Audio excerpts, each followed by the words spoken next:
Hello and welcome to A Course in Miracles 365, Awakening to Love. Thank you for joining me here on this live stream on Enlightened World Network. I'm your host, Tomas Garza, and we are going through something that's absolutely fabulous here, and that is the Workbook for Students of A Course in Miracles.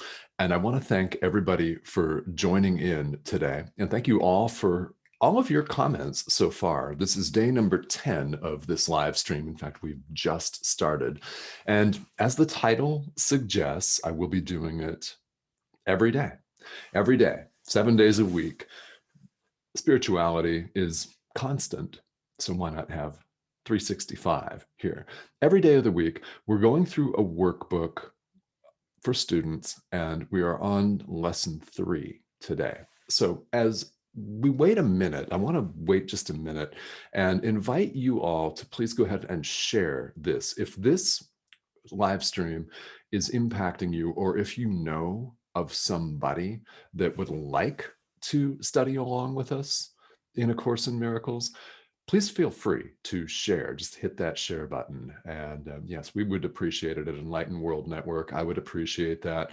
And I'm sure that the people, your friends, your family members that are curious about A Course would love to know that this is going on. And also, just because we're on day 3 doesn't mean you can't join along in studying the workbook with us. YouTube's chat, the YouTube channel for Enlightened World Network has all of these episodes on there. They are all here on this Facebook page, Enlightened World Network. So they're available in a number of different places. And if you missed day 1, so be it. That's fine. Go back and go ahead and start right there. If you want to start and follow along in a workbook, you can easily watch a short replay. This is a short live stream. They've so far been about 15 to 20 minutes apiece. So it's real brief. And the workbook lessons themselves are actually really brief. So if you're following along, please go ahead and share this. And, I know that your friends would appreciate it, because the course is something like that, isn't it? You may have had a copy of this book on your shelf for a long time. I know plenty of people that fall into that category where they purchase this or they hear about it and think, ooh, Course in Miracles. Yeah, I want to study that. I want to look at that, see what that's all about. And then it just sits and collects dust until the right moment, the right time. And perhaps that's today for you or somebody else that you know. All right. So lesson 3 here in the workbook. And as always, please feel free to leave comments here on the live stream. I'll do my best to answer them right here on the live stream. All right, so lesson 3 here. I'm going to do something that I don't always do here, but because the commentary on today's lesson is so brief, I'm actually going to read it verbatim. It's very important and it's full of important detail that we want to talk about here. It really is. So I will read that. Then we'll talk about this. The lesson for today is I do not understand anything I see in this room.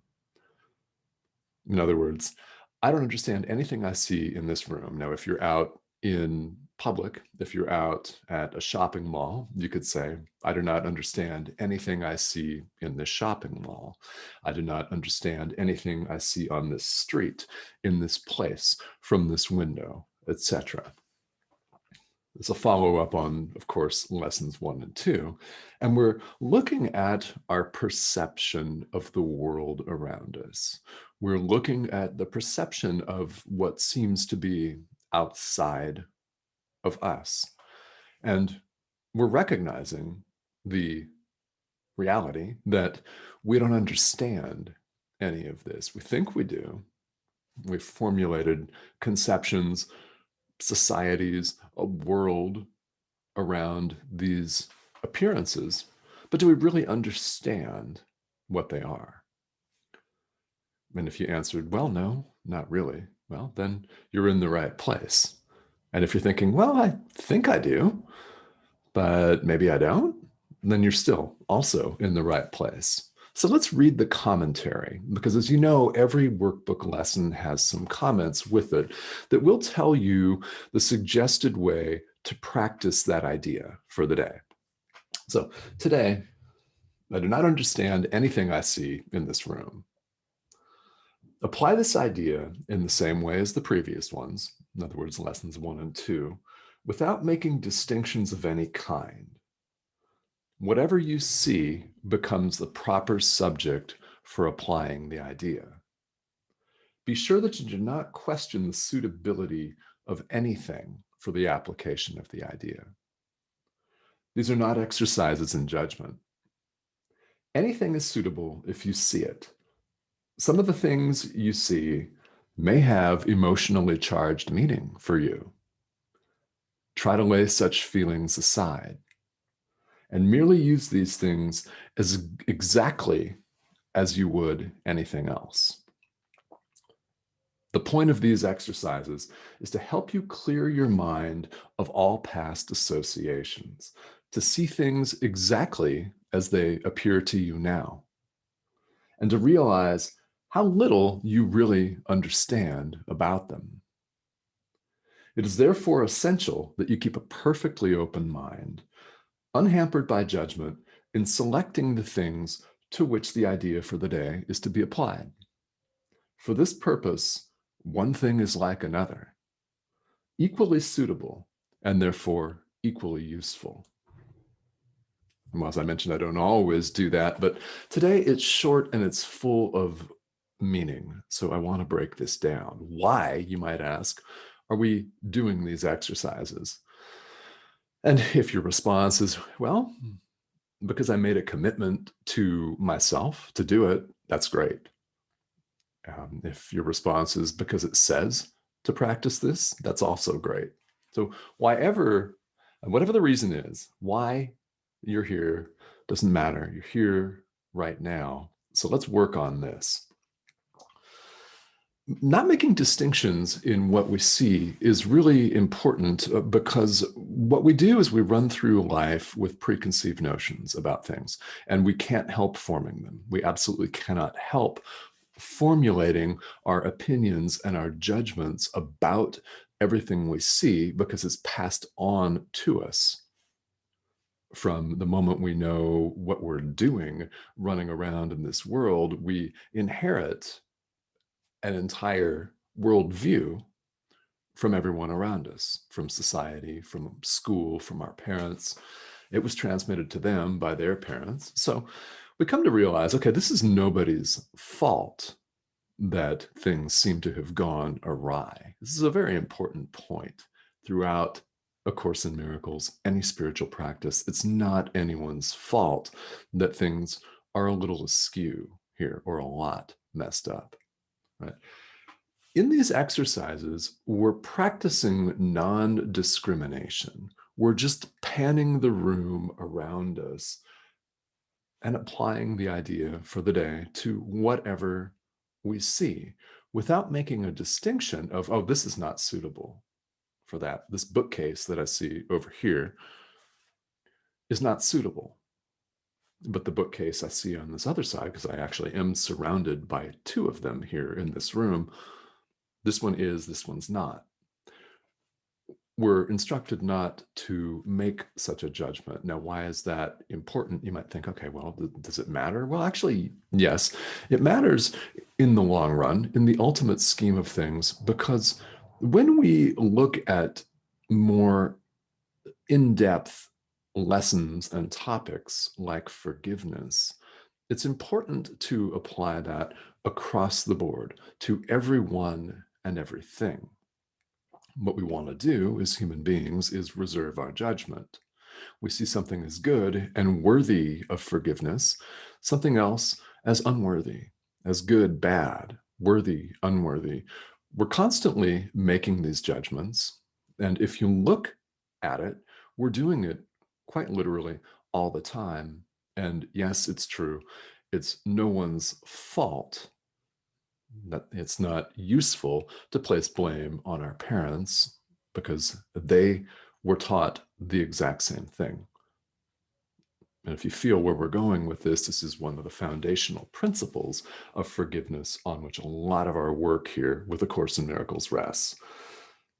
Whatever you see is an appropriate subject for saying, I do not understand anything I see in this room. I do not understand these paintings behind me. I do not understand this shirt. I do not understand the rug behind me. I do not understand the light switches. I do not understand this computer, which is actually partly true in reality. I'm glad they exist, however, right? Without them, we wouldn't be communicating right here on this level. So grateful for that. Just be sure we don't question the suitability of anything. It's important to notice how often we make judgments. We make snap judgments, judgment calls. We label things as good or bad, beautiful, ugly. Just apply this idea to anything that you see. Now, the point of these exercises is to help you clear your mind of all past associations. In other words, if we label something as ugly, where does that label come from? It comes from the past, right? It comes from a past impression, a past sense impression, a past judgment of something. Let's take a bookcase that I'm seeing, for example. Perhaps you had a bad experience with a bookcase when you were a kid. You were putting it together and it fell over on you or something, for example. Whatever that may be, we formulate judgments of something as good, bad, pleasant, unpleasant, based on our past impressions. This exercise just puts us where we are in the present moment and invites us to drop those past impressions. And as we said here, it's very important for topics such as forgiveness and things that will practice foundations of A Course in Miracles. It's very, very important that we just practice this idea without that preconceived notion of why we're leaving our past associations to the side. That's the important part here. And we're realizing, okay, what exactly is this that I'm looking at? This is also important because things are not quite clearly as they appear to us. Let's take the example of a bookcase. What exactly is that? Well, I mean, we could take the point of view that it is a structure, in this case, a wooden structure. Well, what's a structure? What's wooden? That houses books. What are books? What is that? Actually, it's a term. The term book is a term. It's a word. It's a label that we have put on something and communally agreed through a shared medium of language that this is a book. All right. This is behind me is a painting or a picture, whatever you want to call it. We've agreed on a label for it. But what is it actually? Well, it's not the label that we put on it. In other languages, a bookcase is called something else. So what we're looking at here is it is called something else because we're all appearing to have a different experience in this lifetime. This is what relative truth actually is. If you've heard of that concept from Eastern philosophy, we're all appearing to have a separate experience here. Now, this is important in the context of the workbook lessons because we're having separate experiences, we're all forming different labels about things, like a painting. You may find the paintings behind me beautiful. In fact, the one on top here with the yucca and the mountains in the background was painted by my grandmother. Now, that has a special meaning to me, might not have that special meaning to you, and that's okay. While we formulate our own perspectives, our own opinions. Now, where we go wrong as human beings is the next step. We formulate an identity around these judgments and we cling to them In other words, we define our personal territory. These paintings are beautiful. Someone else might think, no, actually they're not. Van Gogh's are beautiful, but these are, nah, not so much, right? And that's okay. That's your point of view on that. Where we get into trouble is defining and defending our personal territory. We think our point of view is right. We think our point of view is the only one that there is. It's the only correct one. While someone else is having the exact same experience, they think their point of view is the only correct one. And this is how conflict arises. It can take the form of something as benign as just a value disagreement between you and your partner, for example. And if you multiply that at large, it can lead to serious misunderstandings. I mean, this is how wars happen. This is how genocide takes place. This is how all of the ills that plague us as a species happen. It's thinking that our way is the only way. So these exercises then, in that context, seen over a larger point of view, are very, very important because they take us out of the relative. They just take us, look around and admit to yourself that you really don't understand anything that you see right here. So let's take some questions and comments here. So thank you all for tuning in. Yes, we're getting some belated birthday wishes for my wife, Cindy. Yes, yesterday was Cindy's birthday, and she's happy to announce that she had a beautiful day and a beautiful dinner. She had a wonderful personal chef as well. And yes, so happy belated birthday. Thank you for tuning in. And I love you. We love you. We all love you. Yeah, lots of love going around. Yes, and well, Cindy's celebrating her birth month. Okay. So I think that's okay to celebrate our birth month. And any questions, anything that you all might have to add here during the live stream, let me know. I'll be talking here for another minute or two and then we'll wrap up. But I'll get to your questions and comments also in the comment thread. So if you missed this live and you're catching the replay, if you have a specific question for me, I am here to help. I really feel very strongly about showing up and just sharing my experience with you. So quick note, the first time I went through this workbook, these first 3 exercises seemed highly bizarre to me. And they may seem highly bizarre to you, and that's perfectly okay. All that the workbook asks of us is that we just show up and we practice this as best we can.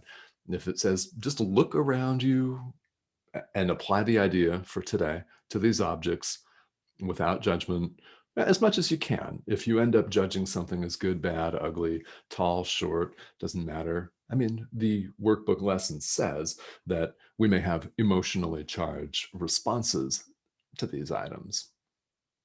And we may, for whatever reason, whatever that is for you. All we're asked to do is just apply the idea. We're not asked to believe in it, which is good, because the first time I read this, I thought, well, okay, I'm experiencing a little resistance to this.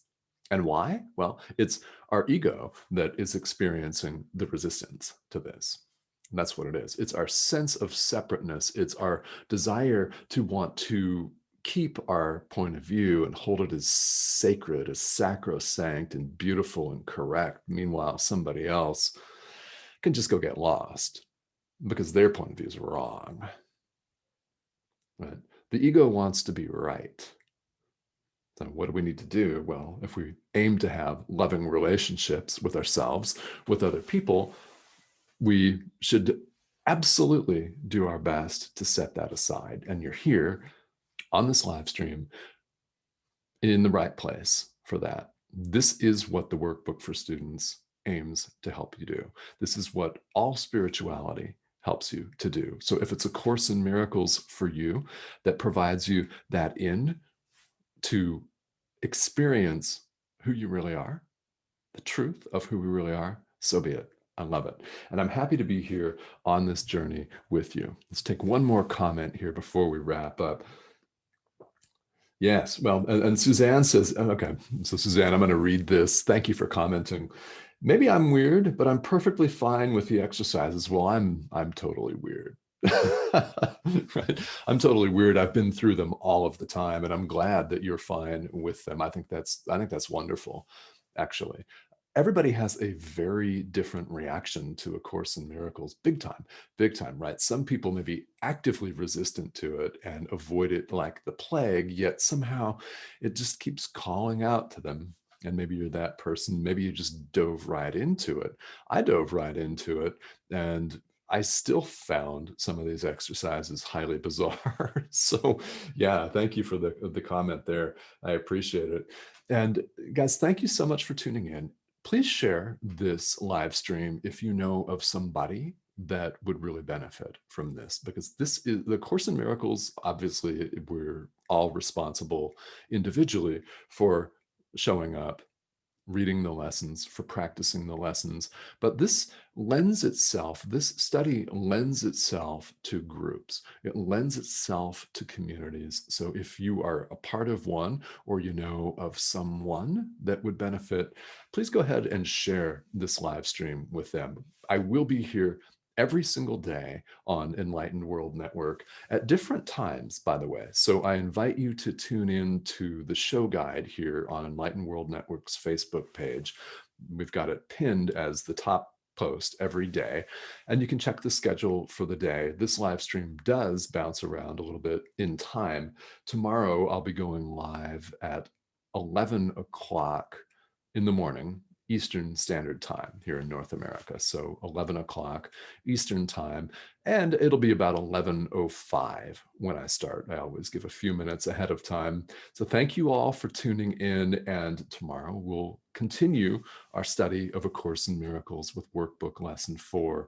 Thank you so much for joining me here live and for all your comments. We'll see you tomorrow. Have a great day.